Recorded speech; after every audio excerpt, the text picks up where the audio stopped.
Hi there, my name is Forrest Linx, and I'm going to show you how to play golf.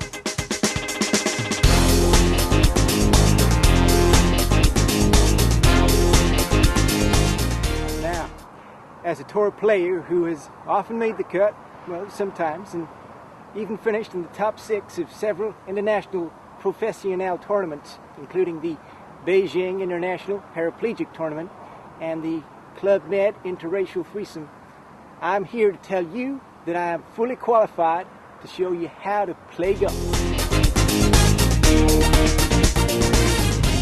Okay, now first up, you ain't going anywhere around a golf course unless you start that little ball from here, take it right down there to the little egg cup the other end. So first up, I'm going to show you how to connect with that fairway using Forrest Linx Power Drive. Let's go to it. Let's take a peek at the club, or what a lot of people start off calling sticks, which is what they were called before Sandy Lyle's grandfather renamed them clubs in 1896. I got a 3-wood. It's called a wood, but it's actually made of titanium steel whalebone. That's to conserve the wood for the trees. Okay, let's take a look-see at the hand grip. It's so important in the game of golf. What I like to do is, I have what I call a modified bonobo grip, which is taken from the mating sequence of the bonobo monkeys over in Africa. You can use whatever grip you choose, could be chimpanzee or gorilla. So I take my left hand, place it on the shaft, and rub my right hand around, gently caressing the bottom part of the shaft, like so. When I feel good, I know I'm in the zone right now, and I can take that right to the ball and get ready to hit it down the fairway. Okay, once I got that bonobo grip, I feel good, I'm in the zone. A lot of people say, well, you're going to take a practice swing there, Forrest. I say, no way. I take my best swing when I swing straight at the ball, and that's what I want you to do from now on herein. So don't worry, don't give 2 hoots about your stance.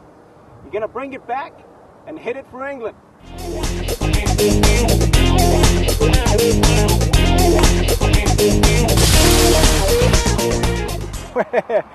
That is looking like a peach. Just the right amount of spin on both the ball and the club, and that's the key to Forrest Linx Power Drive. Go to it.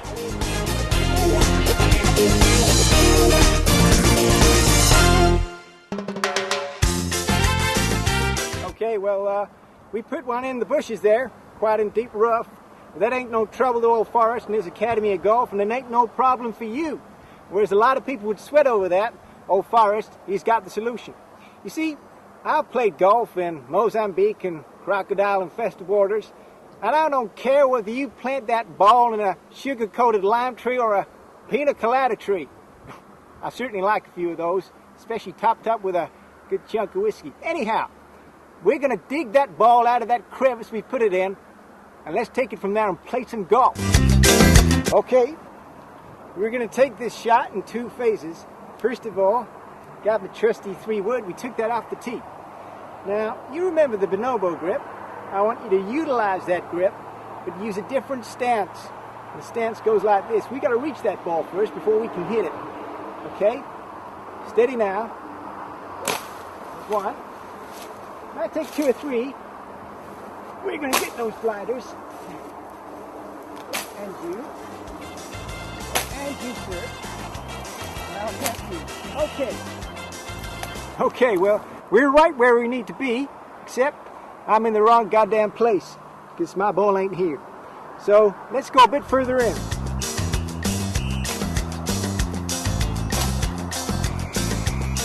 There's my ball.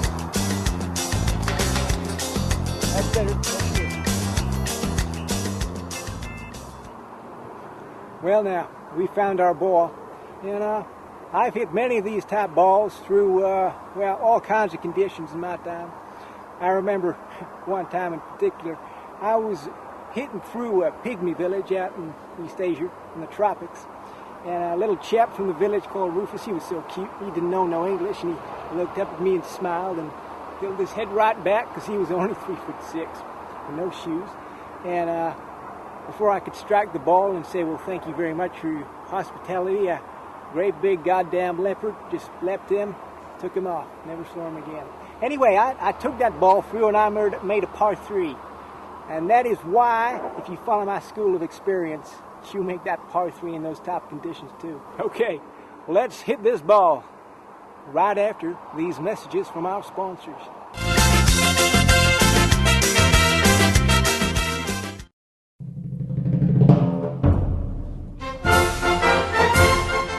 Okay, well, we've traveled up those legs of the fairway, through the bush, straight to the hole.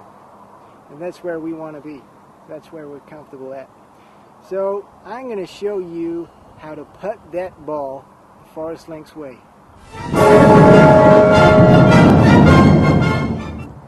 Okay, now the real nirvana of the putt is the 6-foot putt.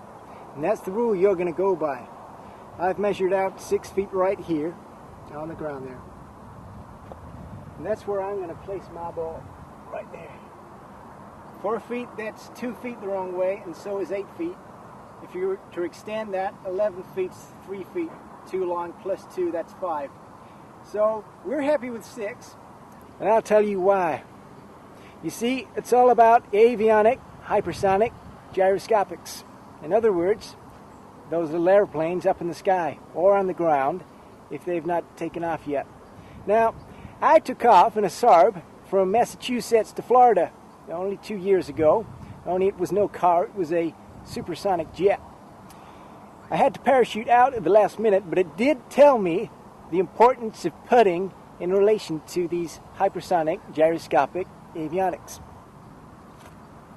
Okay, have you ever got down and dirty with your greens? Because if you had, you'd soon realize that the prominence of elevation in relation to the airplane and its fuselage and the yaw and the pitch and the roll of the green is reminiscent of that pilot's license I was telling you about when I flew from Massachusetts to Florida and had to escape parachute at the last moment. So, taking all that into perspective, let's measure out what we need to do with this putt.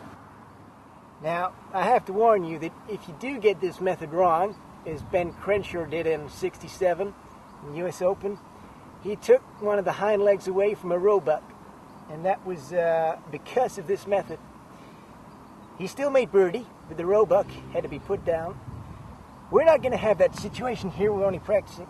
So, I want you to imagine that that ball is being propelled using kerosene from an airplane through the fuselage, past the hostess with the trolley, beyond the seats with the escape axes.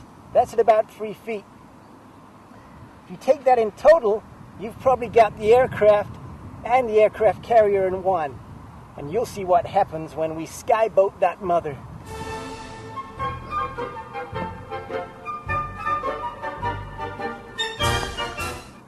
And that is looking dang good as you learn to putt the Forrest Linx way.